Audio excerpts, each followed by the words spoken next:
Monsieur le député de la Pelletrie. Monsieur le Président, les efforts d'Annie Trudel pour aviser le ministère des Transports de ses inquiétudes datent du 23 février. C'est ce qui est écrit dans sa lettre. Résultat des courses, le chef de cabinet du ministre des Transports était au courant, le ministre des Transports était au courant, le chef de cabinet du premier ministre était au courant. On sait maintenant que le secrétaire général du gouvernement était lui aussi au courant. Le seul qui ne l'était pas, c'est le premier ministre. Alors là, ça nous laisse face à deux possibilités.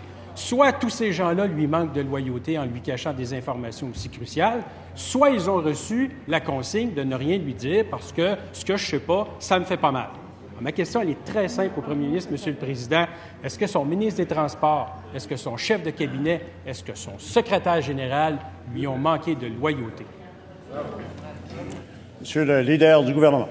J'ai eu l'occasion de répondre à cette question-là il y a 3 semaines. Le chef de cabinet du premier ministre a eu les informations et suite à ces informations, il en a saisi le secrétaire général du gouvernement. Des actions ont été entreprises au niveau de resserrement de mécanismes administratifs au sein du ministère et l'accélération de la réflexion concernant la supervision des actions au niveau du ministère des Transports, Monsieur le Président, qui deviennent maintenant l'annonce qu'il y aura un projet de loi qui permettra d'avoir un BIG, à défaut de l'appeler différemment, là, Monsieur le Président, qui va superviser les actions au ministère des Transports dans la foulée, dans la suite des initiatives que le prédécesseur au transport du ministre actuel avait entrepris. Donc, dans cette continuité de s'assurer que l'ensemble de l'œuvre au niveau du ministère des Transports est conforme à nos règles, évidemment, dans l'ordre criminel et pénal, mais aussi dans les règles au niveau administratif. Il y a donc ces mesures-là qui ont été prises. Là, à partir du moment où on veut prétendre que rien n'a été fait, je comprends qu'on peut faire ce genre de questionnement, mais à partir du moment où la réponse vient qu'il y a des gestes qui ont été posés, je ne vois plus l'essence de cette question. Première complémentaire, Monsieur le député de la Pelletrie. Président, le leader du gouvernement peut bien murmurer des réponses évasives. La question, elle est fort simple.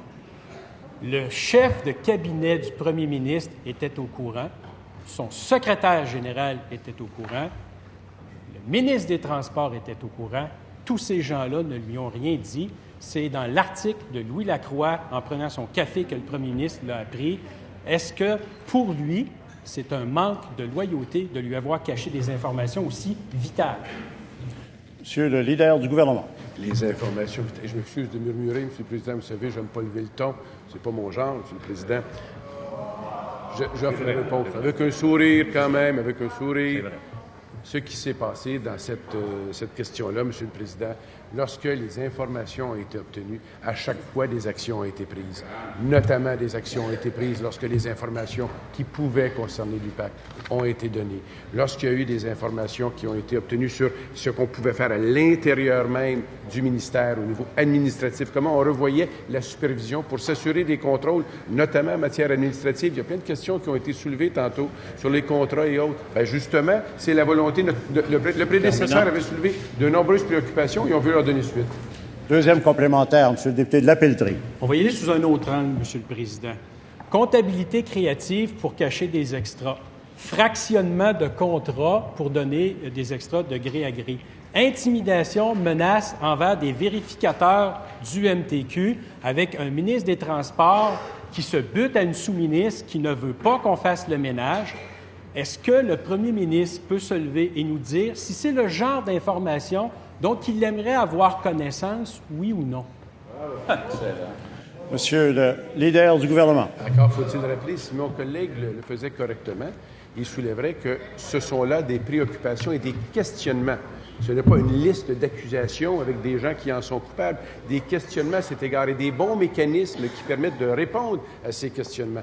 Or, il s'avère que devant la réception du questionnement, ce qui a été mis de l'avant, c'est des actions pour pouvoir y répondre. Alors, je m'étonne que notre collègue dise, là, j'imagine qu'il y a eu rien de fait, donc ça vous en foutez. Au contraire, les actions ont été prises dans la foulée de ce que le prédécesseur avait fait. L'action est en continu pour s'assurer que le ministère des Transports fasse les choses correctement. Je pense que c'est ce que les citoyens veulent.